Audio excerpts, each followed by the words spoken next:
संभो संभो धन्यो धन्या एव च। धन्य धन्य कथा संभोस्त्वं धन्यो धन्या एव च। यदा यदा कर्णन मात्रेण शिवलोकं व्रजे नरः। सूत जी बोले, शृणु सौनक वक्ष्यामि त्वदग्रे गुह्यम् अप्युता। यतस्त्वं शिव भगतानां अग्रणीर्वेद वित्तमः। हे सौनक जी, आप शिव भक्त और वेद ज्ञाता, इसलिए आपके लिए गोपनीय कथा वस्तु का वृत्तांत सुनाता हूँ, सावधानतया सुनो। हे सौनक जी, समुद्र तट के निकट वास्कल नाम का एक ग्राम था। उस गांव में वैदिक धर्म को त्याग कर दुष्ट महापापी खल दुर्विषयी पशु बुद्धि कपटी कुकर्मी लोग रहते थे। और उसी गांव में वैसा ही बिंदु नाम का एक ब्राह्मण, महाधूर्त अधर्मी ब्राह्मण भी था। उस गांव का वातावरण रामचरितमानस में भी वर्णित भी दुराचार पूर्ण ही बताया गया है। चौपाई। सब नर सब नर काम लोभ रत क्रोधी, देव प्रिय श्रुति संत विरोधी, गुण मंदिर सुंदर पति त्यागी, भजहि नारी पर पुरुष अभागी। बिंदु की पत्नी चंचुला पहले तो पतिव्रता थी, सुधर्मिणी थी, सुंदर थी, परंतु जब उसने देखा कि उसका पति उसे त्याग कर वैश्या के संग हो गया है, तब वह चंचुला भी गांव की अन्य स्त्रियों के जैसी रंग बदल गई, स्वेच्छाचारिणी हो गई, कुटिला पाप परायणा हो गई। बिंदु ने जब अपनी पत्नी को बिंदु ने जब अपनी पत्नी को पराय पुरुष के साथ देखा तो उसका खून खौल गया और उसने अपनी पत्नी को की खूब मार पिटाई की। भवान प्रतिदिनम कामम रमते वैश्यया कुधी, माम विहाय पत्नीं च युवती प्रति सेविनी। तब चंचुला बोली, हे स्वामी, आज तुमने मुझ पर ये उंगली उठाई। देखो तुम्हारी तरफ कितनी मुड़ी हुई है। दूसरे पर उंगली उठाने वाले पहले स्वयं क्यों देखें कि हमारी ओर कितनी पीछे को मुड़ती हैं। देखो तुम्हारी तरफ कितनी मुड़ी हुई है। मुझ रूपवती युवती और पति प्रायणा पत्नी को छोड़कर तुम वैश्यागामी हो गए हो। अपना विचार ध्यान क्या कभी करते हो? बताओ। मैं बताइए, मैं काम से व्याकुल बिना तुम्हारे समागम के काम की पीड़ा मैं कैसे सहन करूं? तब बिंदु ने अपनी पत्नी से को भी पर पुरुष विहार करने की खुली छूट दे दी और कहा, देख तू पर पुरुषों के साथ गुलछर्रे उड़ा, मजे कर, पर बदले में उनसे धन ऐंठ करके अवश्य ला, और उस धन से हम दोनों का काम चलता रहेगा। ये सुनकर चंचुला प्रसन्न हुई और दोनों अब कुकर्मी और व्यभिचारी हो गए। इसी तरह समय बीतता गया। बिंदु एक समय आया कि बिंदु की मृत्यु हो गई। घोर पापों के कारण नरक लोक में जाकर के गिरा। अब वह पापी नरक में यातनाएं भोगता भोगता विंध्याचल पर्वत पर आकर के भयंकर पिशाच प्रेत बन गया। पर पुरुषों के साथ बहुत पर पुरुषों के साथ बहुत समय तक रमण करते करते अब चंचुला की यौवनावस्था भी ढल गई। वो सौंदर्य भी गया, रूप सौंदर्य जो क्षणभंगुर था। और अब वह दैव योग से पुण्य पर्व आने पर परिवार सहित भ्रमण करने के लिए गोकर्ण क्षेत्र में चली गई। वहां तीर्थ में स्नान करके एक देवालय में गई एक पंडित जी से वहां पर हम्म, एक पंडित जी से वहां पर जब उसने देखा कि स्नान करने के बाद एक पंडित जी से वहां पर उसने श्री शिव महापुराण की जो सर्व कल्याणकारी कथा थी वो श्रवण की। कथा प्रसंग में जब उसने सुना कि जो स्त्री पर पुरुषों का साथ वैश्यावृत्ति जैसा कुकर्म करती है उसे घोर नरक में भयंकर यातनाओं का सामना करना पड़ता है, उसको कभी मुक्ति मिलती भी नहीं। कथा समाप्ति पर वह पंडित जी के पास जाकर के पूछने लगी, त्वमेव मे गुरुर्ब्रह्मस्त्वं माता त्वं पितासि च उद्धरो धर्मां दीनां त्वमेव शरणं गताम्। हे महाभाग, हे महाराज, आप ही मेरे गुरु माता पिता सब कुछ हो। आपकी शरण में आई हूं, मुझ दीन अबला का उद्धार करो, कल्याण करो पर प्रभु। पंडित जी बोले, हे देवी, मुझे प्रसन्नता है कि समय रहते हुए तुम्हें अपने पाप कुकृत्यों का ज्ञान हो गया, बोध हो गया। सदाशिव भगवान की कृपा से तुम्हारा कल्याण अवश्य होगा और तुम्हारे सारे पाप धुल जाएंगे, नष्ट हो जाएंगे। ये सब भोलेनाथ की ही कृपा है जो तुम्हें विषयों से क्या हुआ। समय पर तुम्हें जागना आ गई, जागृति हो गई अंतरात्मा, और तुम्हारी बुद्धि शुद्ध हो गई। अब शिव महापुराण की कथा श्रवण से हृदय पर शुद्ध हुआ और पावन पवित्र हो जाता है। हृदय में शिव पार्वती का निवास हो जाता है तथा विशुद्धात्मा शिव के परम पद को पा जाती है। इसलिए ये कथा प्रत्येक वर्ण के प्रत्येक मनुष्य को अवश्य श्रवण करनी चाहिए, क्योंकि शिव जी ने स्वयं ये कथा रची है। सर्वेषां श्रेयसां बीजं सत्कथा श्रवणं नृणाम् सतकथा श्रवणम नृणाम। इस उत्तम कथा का श्रवण सभी मनुष्यों के लिए कल्याण का बीज है। हे ब्राह्मणी, तूने अब अपने मन से पापों का परित्याग कर दिया है, इसलिए तुमने प्रायश्चित भी तुम कर रही हो और पश्चाताप प्राणी को सुगति और उसका हृदय पवित्र बना देता है। अब तुम अपने मन को विषयों से हटा लो, अतः शिव कथा श्रवण से तेरा चित्त शुद्ध होकर तेरी सदगति हो जाएगी और तुम्हें मुक्ति मिलेगी। ये वृतांत सुनकर चंचुला पंडित के चरणों में गिर पड़ी और गदगद कंठ से हाथ जोड़कर नेत्रों से अश्रुपात करती हुई बोली, हे शिव भक्त महाभाग, आप धन्य हैं, परोपकार प्रायण हो। आपने मुझे कृतार्थ किया। आप श्रेष्ठ जनों से मैं वर्णनीय हो। हे साधु, मैं नरक रूपी सागर में डूब रही हूँ, मेरा उद्धार करिए। तो इसके उपरांत उसकी रुचि को देखकर पंडित महाराज ने उसे शिव पुराण कथा का श्रवण करवाया। इस भक्ति ज्ञान एवं वैराग्य वर्धनी और मुक्तिदायिनी कथा का रसपान करके वह कृतार्थ हुई और निरंतर शिव भगवान का ध्यान लगाकर समय पूरा होने पर बिना किसी कष्ट के देह त्याग कर शिव तत्व में विलीन हुई। स्वयं शिव द्वारा भेजे गए विमान पर बैठकर शिव गणों सहित शिवलोक को प्राप्त हुई। बोलिए शाम सदा शिव भगवान की जय।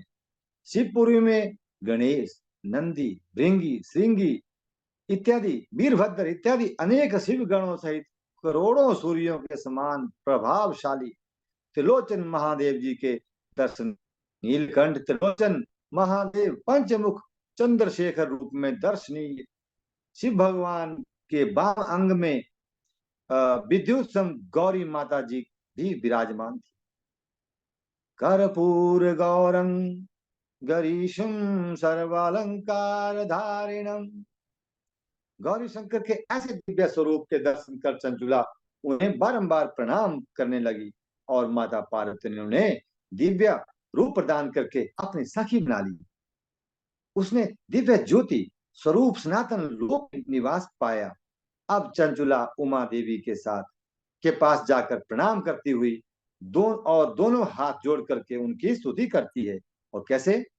गिरिजे स्कंद माता त्वं सेवितां सर्वदा नरैः सर्व सौख्य शंभु प्रिय ब्रह्म स्वरूप धारिणी। हे गिरिजानंदिनी, हे गिरिराज नंदिनी, स्कंद माता, मनुष्यों ने सदा ही आपकी सेवा की है। समस्त सुख प्रदायिनी, हे शंभु प्रिय ब्रह्म स्वरूपिणी, आप ब्रह्मा और विष्णु आदि के देवों के द्वारा सेव्य हैं। आपके चरणों में कोटि कोटि नमन प्रणाम। आपकी जय हो हे माते, आपकी सदा सदा सदा सर्वदा जय हो। अब स्तुति करते करते चंचुला प्रेमाश्रु बहाते हुए चुप हो गई। माता पार्वती प्रसन्न होकर के चंचुला से बोली, हे सखी, मैं इस स्तुति से अति प्रसन्न हूं। मांगो, तुम अपना वरदान, मनचाहा वरदान मांगो। बोलो क्या चाहती हो।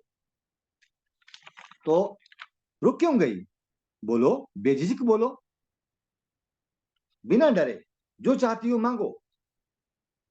किम याचसे वरम ब्रूहि नादेयम विद्यते तब मां।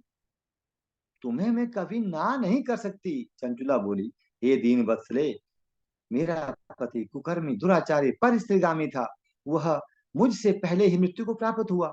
पता नहीं कैसी गति भोग रहा होगा, किस नरक में होगा। माता पार्वती बोली, हे सखी चंचुला, तेरा पति अपने कुकर्मों के कारण मरकर अनेक नरकों में अनेक वर्षों तक यातना भोग करके अब विंध्याचल पर्वत पर पिशाच बन गया है और दुख भोग रहा है। ये और स्वयं साथ में वायु भक्षण कर रहा है। ये सुनकर चंचुला बड़ी दुखी हुई और बोली माता पार्वती से कि हे माते, उसका उद्धार करिए। कृपा मुझ पर तो की है, परंतु मेरे पति देव पर भी कृतार्थ करें, उन्हें भी, उनका भी उद्धार करें। तब माता पार्वती ने तुम्बरू को विंध्याचल पर तुम्बरू जो शिव कथा का गुणगान करने में सिद्धहस्त था, उन्हें विंध्याचल पर्वत पर प्रेत पिशाच बने चंचुला के पति को शिव कथा सुनाकर उसका कल्याण करने के लिए भेज दिया और ताकि उसका प्रेत तत्व भी दूर हो जाए। तुम्बरू ने विंध्याचल पर्वत पर जाकर उस प्रेत को श्री शिव महापुराण का महात्म्य और सातों संहिताओं का विधिवत श्रवण करवाया। इसके प्रभाव से उस प्रेत का कल्याण हुआ और वह दिव्य शरीर धारण करके अपनी पत्नी सहित पार्वती जी के गुण गाने लगा। बिंदुक दिव्यात्मा होकर विमान में बैठकर शिव शंकर जी के गुण गाता हुआ कैलाश पर चला गया। शंकर जी ने उसे अपना गण बनाकर अपने गणों में शामिल कर लिया। अतः जो इस पापहारी कथा को श्रवण करता है वह अनेक प्रकार के सुखों को भोगता हुआ अंततः मुक्ति को प्राप्त होता है और शिवलोक का अधिकारी बनता है। बोलिए शाम सदाशिव भगवान की जय। जी गुरुदेव। बहुत आनंद आया, बहुत डॉक्टर साहब, बहुत बढ़िया। धन्यवाद जी, बहुत बहुत बहुत बढ़िया। दोनों चरित्रों को आपने और बड़े ही सुंदर समय के साथ पूर्ण किया और बहुत अच्छा तैयार आपने किया। कई बार इसका अध्ययन आपके द्वारा हुआ और आपका धन्यवाद गुरु जी। परिश्रम सभी चिंतन आपके बंधु भगिनी दे रहा था। का धन्यवाद जी। सभी लोग बड़े प्रसन्न हैं आपके वक्तव्य से। सभी को बहुत बहुत धन्यवाद जी, ये गुरु जी की कृपा है। चलिए, बहुत आनंद आ रहा है और इसी प्रकार तैयारी करते जाइए। पीडीएफ में हम भी मेहनत कर रहे हैं, आप भी में मेहनत करिए। जी गुरु जी, अब मैं भी लिखना शुरू कर दिया ये। बिल्कुल बिल्कुल बिल्कुल। गुरु जी बहुत आनंद आ रहा है, गुरु जी बहुत आनंद, लिखने में भी आनंद आ रहा है गुरु जी। हमें तो सब लिखते हैं, मैं तो गुरु जी आपका भी सुनता हूँ, इसमें बड़ा आनंद। बहुत जी, बहुत ही जी गुरु जी। अभी तो अभी आगे देखिएगा, अभी तो बहुत बढ़िया बढ़िया, बहुत अनुपम चरित्र है, जिससे जो है एकदम आनंद और ज्ञान, है ना, ज्ञान की दृष्टि से बहुत जी उत्तम जो है। हाँ, जी गुरुजी। अभी साथ साथ हम जी गुरुदेव। टाइपिंग भी कर रहे हैं, 2-2 3-3 घंटा प्रतिदिन मेहनत कर रहे हैं, आप लोगों को देने के लिए हमको बनाना पड़ता है जी जी ना। गुरुदेव, जी बिल्कुल जी, जी बहुत मेहनत होती है जी। मेहनत जी हो जी जाता है, जी श्लोकों को पूरा जो है तो हम मोबाइल के द्वारा ही पूरा टाइपिंग करते हैं। श्लोकों में क्या कि थोड़ा सा जी क्लिष्टता गुरुदेव। संस्कृत, तो थोड़ा बैठे बैठे अपना जब एक समय होता है तो श्लोक श्लोक का करते रहते हैं। चलिए, आप लोग भी डायरी पर जरूर लिखते जाइएगा, है ना। आपके पास जी नोट्स हैं, गुरुदेव। अच्छी बात है, लेकिन जरूरी है क्योंकि आगे लिखे हुए हैं, हम भी दो तीन डायरी पर ये सब भरी हुई है ना, तो इसको जी गुरुजी। लिखना बहुत है। बहुत आपको गुरुजी बहुत मेहनत करनी पड़ती है बहुत ज्यादा कड़ी और मेहनत। उसके गुरुजी बाद हम रोजाना लिख हम, लेते हैं गुरुजी, रोजाना हाँ, जो आप। बहुत अच्छा। अब इसके जी बाद गुरुजी। जल्द 1-2 महीने के अंदर राम कथा के नोट्स भी तैयार शुरू कर रहे हैं। जी जी जी गुरुदेव।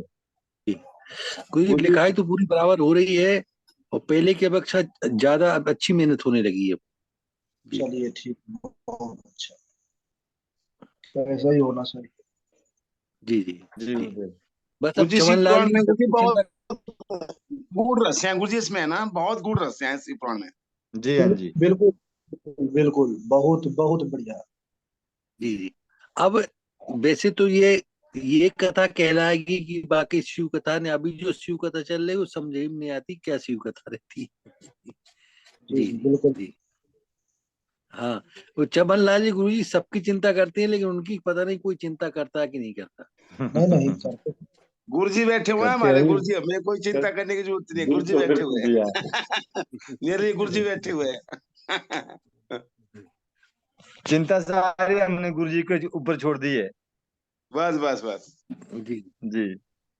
नहीं, अब कुछ अवध बिहारी जी के ऊपर छोड़िए भाई। गुरुजी नहीं कुछ गुरु जी, अवध, मैं और चमन अब लाल जी गुरुजी की मैं होती है, हम अवध लोगों को दिक्कत बिहारी, नहीं होती है इससे। सुष्मिता बहन जी, अपने धर्मपाल जी, गुरुजी डॉक्टर साहब, हम तो गुरुजी राम कथा भी सीखेंगे आगे, पावनी बहन भी जी हाँ सीखेंगी, जी। है जी ना। राम भैया जी कथा, जरूर। हाँ भागवत क्योंकि गीता, आप तो अच्छे अच्छे बन गए हैं वक्ता, मैं तो आपकी कथा सुनता हूँ, बहुत बढ़िया बोल रहे शिव, हैं आप, एक गुरु जी का है सारा कुछ, देखो है ना। अरे भैया जी हमारा कुछ नहीं, वो गुरु जी की कृपा हो जाती तो थोड़ा बहुत बोल लेते वो हम भी कुछ नहीं बोल पाते। नहीं नहीं नहीं, बढ़िया बोलते हैं आप, देखो जी अभी जी। आपकी तो छोटी उम्र है, बड़ी भारी, आप तो सीखते जाओ जितना होता जी है ना। जी बस राधा माधव सरकार की कृपा, गुरु जी का आशीर्वाद और आप सबका स्नेह बना रहे तो दिन प्रतिदिन बेहतर ही होगा। हाँ बहुत बढ़िया होगा आगे, क्योंकि आपकी छोटी उम्र है ना अभी, आप बहुत कुछ सीखेंगे, बहुत आगे जाएंगे आप। धन्यवाद भैया जी, बहुत बहुत धन्यवाद। ये अभी इंतजार भी हमारे सभी लोग, प्राय भागवत वाले तो सभी कर रहे हैं, राम कथा उसके बाद देवी भागवत, है ना। इसके भागवत के बाद शिव पुराण हुआ, शिव पुराण के बाद राम कथा, राम कथा के बाद देवी भागवत हो जाएगा। जी जी। गुरु जी हम सब में हैं, इस बात हाँ को वही हमें बस, किसी ने बताया ही नहीं, किसी ने इन्फॉर्म ही नहीं किया कि शिव पुराण शुरू हो गए। हमें लगा कोई बताएगा, कोई तो सहभागी नहीं जन बताएंगे, मैंने पर करना था आपको कॉल, हमें 10 दिन मैंने बाद पता चला, वो भी अगर आप लिस्ट ना भेजते तो हमने सोचा शिव पुराण की लिस्ट।